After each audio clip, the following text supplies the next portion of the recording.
What is going on, everybody? Welcome back to the Nerdy Mark channel. I'm Sid the Nerdy Mark, and today I have your review for Raw and SmackDown for this week. Now, real quick before we begin, one quick announcement. My first episode of the Nerd Discussion is live on my channel. It's about the future of the DC Extended Universe. You can check it out somewhere on my channel or check the link in the description below. I put it over there. I had a great time making this video, and I got some pretty good response from it so far. If you haven't watched it yet, please go check it out and leave a comment below, because I am trying to get a discussion going about that. That's the whole point of those videos. I give you my 2 cents and I leave the floor open to you guys so that you can participate as well, so that you don't just feel like a spectator, because I want it to be as interactive, and I will read all the comments too with every single one. I think there's like 3 or 4 of them on my channel right now. I've read them all. Watch the video, enjoy it, leave a comment, and I will read it, and I will be doing them every week. So they're going to be a staple from now on, just like my Raw and SmackDown reviews. With that out of the way, let us jump right into WWE television for this week,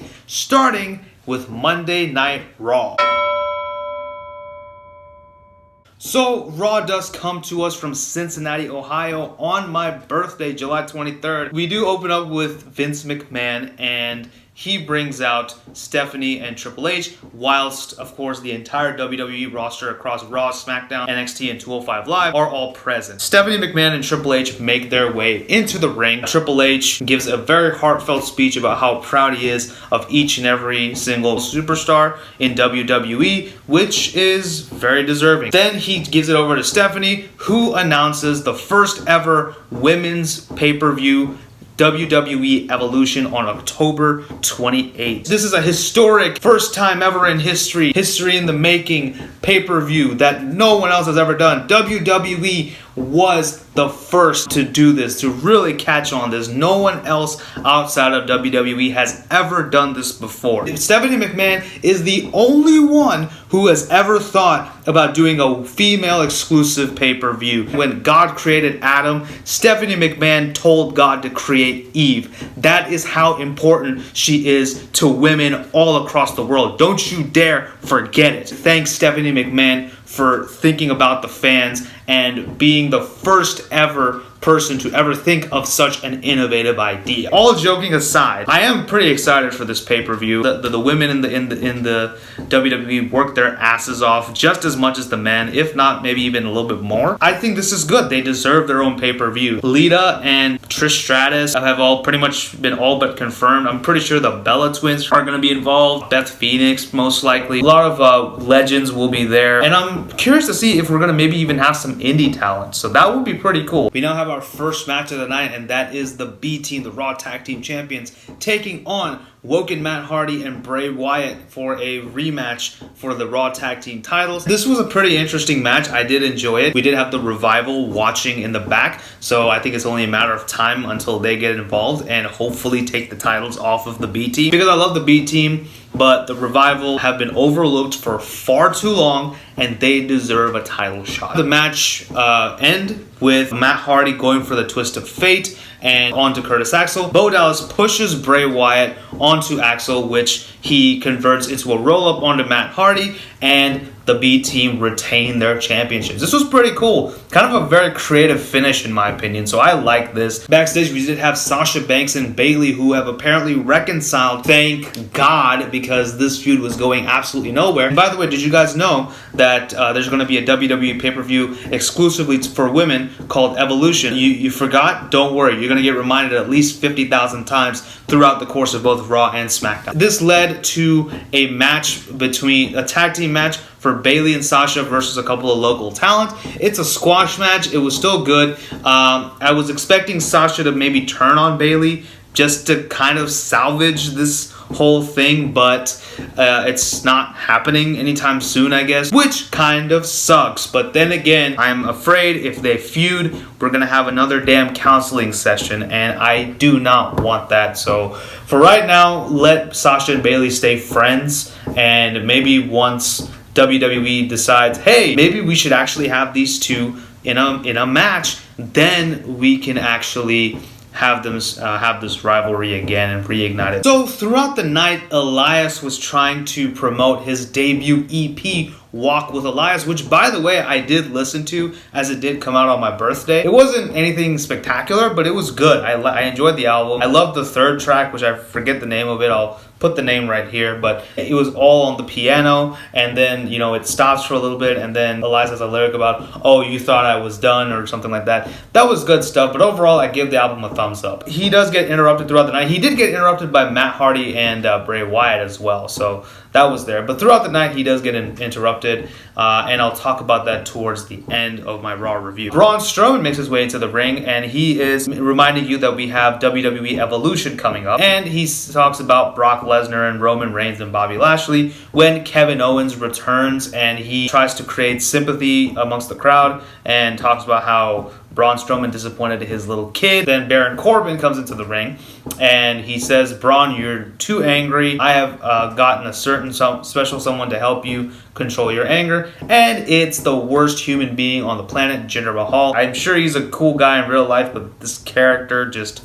Jinder Mahal comes out along with Sunil Singh, tries to teach Braun some meditation. It doesn't work. Braun attacks Jinder and Sunil. So it looks like we're getting a match between these two next week, which I am actually very happy to see, because anytime I can see Jinder getting his ass handed to him is a good day for me. Shortly after this, backstage, we did have Stephanie McMahon and Kurt Angle talking about, you guessed it, Evolution. Did you forget? Here's your reminder. Stephanie McMahon and Kurt are talking, and Kevin Owens comes in and tells Kurt that he wants a match at SummerSlam with Braun Strowman, where if Kevin Owens wins by pinfall, submission, count out, disqualification, he gets Braun Strowman's briefcase, to which Stephanie agrees and she books the match. So this should be interesting, but Kevin Owens is probably not going to win because he technically did win the cage match, so 50-50 booking and whatnot. Up next, we did have Mickie James in her Saiyan armor taking on Natalya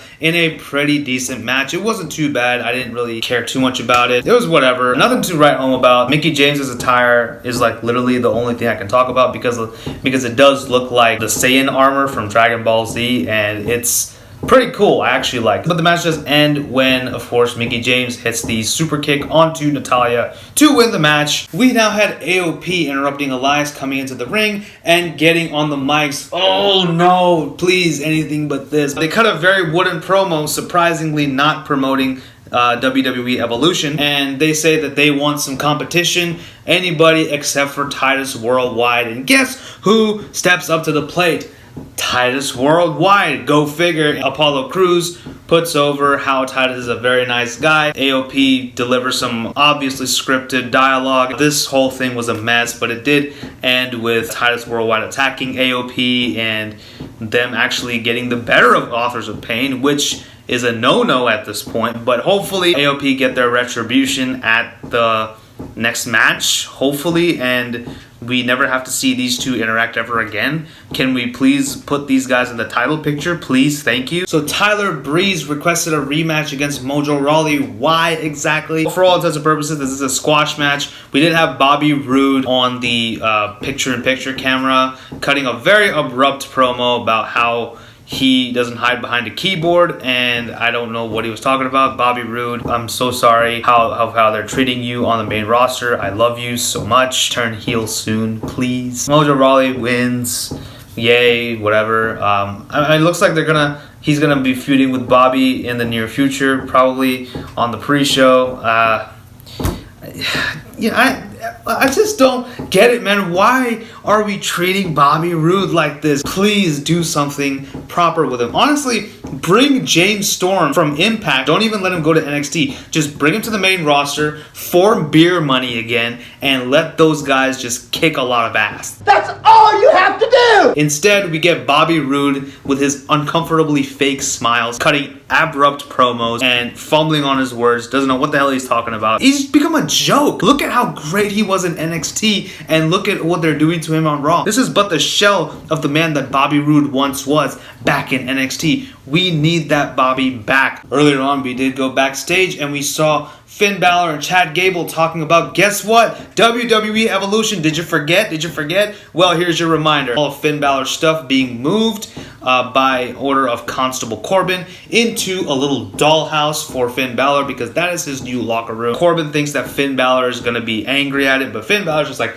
thank you, man. I appreciate it. Thank you for giving me my own special locker room. And this pisses off Baron Corbin, and he books a match between Balor and Drew McIntyre. This was a pretty decent match, though. It was really good. The match kind of was thrown out when Dolph Ziggler attacked Finn Balor and causing the DQ win to go to Finn.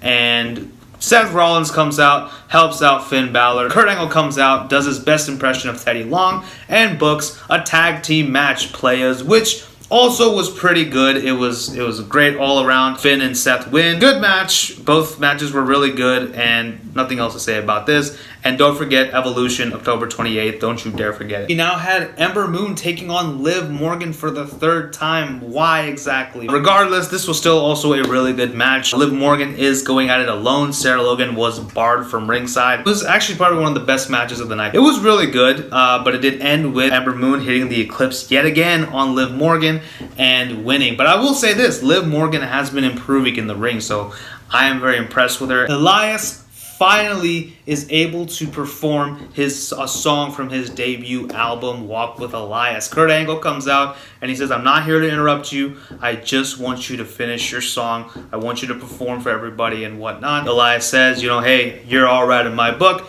He performs, and midway through the song, he realizes he's performing for Cincinnati, Ohio. What a bunch of dirty people. And he leaves. This leads us into our main event, Roman Reigns versus Bobby Lashley. Admittedly, this was a pretty good match, a lot better than the Extreme Rules match, with Bobby Lashley using quite a bit of submissions throughout this match. I am very pleasantly surprised to see that. Bobby Lashley hits Roman Reigns with a spear, which he kicks out of. Roman Reigns eventually hits Bobby with a spear of his own, and he wins. We are getting Roman Reigns versus Brock Lesnar for SummerSlam. Bullshit. Bullshit. SmackDown Live does come to us from Evansville, Indiana, and it starts out with Randy Orton, and he explains his actions for last week, and he says, it's because of all of you. You all are the reason that I did what I did, because he's been busting his ass in the industry for 16 plus years, and no one has given him the respect that he deserves. Since 15 years ago, he's been the only one who has been around in WWE, and again, no one respects him. And you called me the legend killer, but you know what? You are all the real legend killers. And I'm going to start by proving that to you by taking out every single one of your favorite legends one by one, starting with Jeff Hardy. This was a fantastic promo by Randy Orton. Probably the most interesting he's been in weeks. I love it. So please do not turn Randy Orton good ever again. Just let him stay a douchey heel for the rest of his career. Then get our first match of the night, Andrade Cien Almas versus Rusev. A very interesting pairing and a very good match. Both guys are fantastic in the ring, and they have real good chemistry together. I love the way they're building up Cien Almas and Rusev as both viable contenders for AJ Styles' WWE Championship. The match did end with a scuffle outside the ring between Lana and Zelina Vega. Aiden English tries to break it up, but due to some confusion, Aiden English is shoved onto Lana, making her think that, Aiden shoved himself onto her, and this causes a distraction in the ring with Rusev. Almas takes advantage of this, hits the hammerlock DDT, and wins the match. Backstage, we do get arguments between Aiden English and Lana, and then Rusev says, maybe both of you are not good for Rusev Day, and he walks off. So we are officially getting the Rusev Day breakup. Boo. We now have R-Truth returning to the ring after his WrestleMania match, and he comes out dressed up like a bootleg version of Michael Jackson, and he comes into the ring to face Samoa Joe, and Samoa Joe kills R-Truth. Up next, we did have Asuka taking on Billie Kay, but not before the Iconics cut a cell phone promo about the WWE Evolution. Did you forget? Here's your reminder. This was a squash match. Essentially, Billie Kay tapped it out pretty instantaneously to Asuka once she put the Asuka lock on, and that's it. Next up, we do get Paycheck in the ring, and she brings out AJ Styles to talk about his next opponent, but not before reminding us all about WWE Evolution. Did you forget? Here's your reminder. This leads to AJ Styles asking Paige who his opponent's going to be, and she's about to introduce his opponent when James Ellsworth comes out, and he wants a match with AJ Styles because he has pinned him 3 times in the past, so he feels that he's a viable opponent for AJ. Paige calls him a joke. Ellsworth makes a bunch of feminist jokes aimed at Paige. He doesn't like her British accent. She looks funny. She's pale as a ghost. Then, of course, Paige fires James Ellsworth. So he is fired. He's escorted by security and Paige. All this time, AJ Styles is watching this in the ring when he is ambushed by Samoa Joe. Samoa Joe comes out, hits the coquina clutch onto AJ Styles, makes him go to sleep, signs the contract. So we officially have AJ Styles versus Samoa Joe at SummerSlam. This is going to be an awesome match. Up next, we have Becky Lynch versus Carmella, who did not remind us about WWE Evolution. And this was a pretty decent match. I was expecting it to be a bit of a squash, but it wasn't. It was good. Carmella can definitely hold her own in the ring, even though she didn't have Ellsworth with her. Compared to her previous matches, this was a lot better because she basically had squashes in the past. Now she has a pretty legit match. The match did end when Becky Lynch hits the disarm her onto Carmella to win the match. So Becky has a ticket to SummerSlam where she will challenge Carmella for the WWE SmackDown Women's Championship. I said that wrong, but I'm keeping it in there because I don't give a damn. We now get the first round of our tag team tournament as advertised by Paige on social media. The New Day versus Sanity with the Usos on commentary, who do a very fantastic job as usual. The match ends with a New Day victory. Then the Bar returns, Sheamus and Cesaro, and they cut a promo on the Bludgeon Brothers and the New Day and the Usos. So next week, the Usos do face off against the Bar for a chance to be in the SmackDown Live Tag Team title picture. And by the way, where the hell are Gallows and Anderson? Why are they not part of this tournament? What is going on here? This is absolutely ridiculous. You need them in that tournament because you know what? They deserve titles as well, damn it. I'm pretty disappointed in this match, and I don't know where Sanity go from here. Hopefully back to NXT to pick up Nikki Cross and then come back and beat the crap out of the entire tag team division. That would be great. It is now time for our main event, which surprisingly is not a match, but The Miz and Maurice coming out with Monroe Sky to promote their upcoming television series, which is premiering right after SmackDown Live, Miz and Mrs. And this is their premiere party that they're doing on SmackDown. Miz does show a sneak peek of the show, which shows all of his pratfalls in all of WWE, which obviously was creatively edited together by Daniel Bryan. Seriously, first then Samoa Joe, and then The Miz, and now Daniel Bryan. My goodness, these guys are amazing editors. Maybe you should give them the editing jobs instead of the actual editors, because you know what? They do a much better job of putting together video packages. The Miz is, of course, shocked by this. Daniel Bryan comes out. He said he wants to apologize, but he comes out. The security guards are there with a red velvet rope, and they don't let him in. Daniel Bryan beats them up. He goes inside, and then The Miz distracts Daniel Bryan by throwing a baby doll at Daniel Bryan and distracting him, hitting him with a skull-crushing finale, and then saying that he duped us all. That baby was actually a baby doll, and that the baby backstage was an actor. He wouldn't dare bring his beautiful angel to this crappy city over here. This was an interesting way to end out SmackDown. So overall, it was a pretty weird week, I think, in my opinion, for WWE. It was kind of for me. But, there were still some highlights in this show, but I did think SmackDown was, marginally better than Raw this week. As far as highlights, Raw, despite the fact that we had it drilled into our heads, multiple times, the announcement of October 29th and WWE Evolution is great. I think it's fantastic. All these women are getting their own pay-per-view. I did like the first match that we got, the Raw Tag Team Championship match. That was good. It was decent. I liked the finish. Ember Moon versus Liv Morgan was pretty good. Seth Rollins and Finn Balor versus Drew McIntyre and Dolph Ziggler, along with, of course, Finn Balor versus Drew McIntyre before that. Those were both really good matches. And of course, Elias performing throughout the night was good stuff. I loved it. And of course, his album is good too. The main event between Lashley and Roman was pretty good, despite the fact that we're getting Roman versus Lesnar again, but it was still good. As far as SmackDown is concerned, Samoa Joe versus R-Truth, because anytime I get to see Samoa Joe kill someone, it's a good day for me. Also, the promo with Randy Orton in the beginning was amazing. I loved it. Andrade Cien Almas versus Rusev, another really good match. The contract signing with AJ Styles, that was good stuff too. I loved it. Samoa Joe being the monster that he is amazing. So that brings another episode of Raw and SmackDown review to a close. What did you guys think about both shows? Let me know in the comment section below. Also, don't forget to like, share, and subscribe.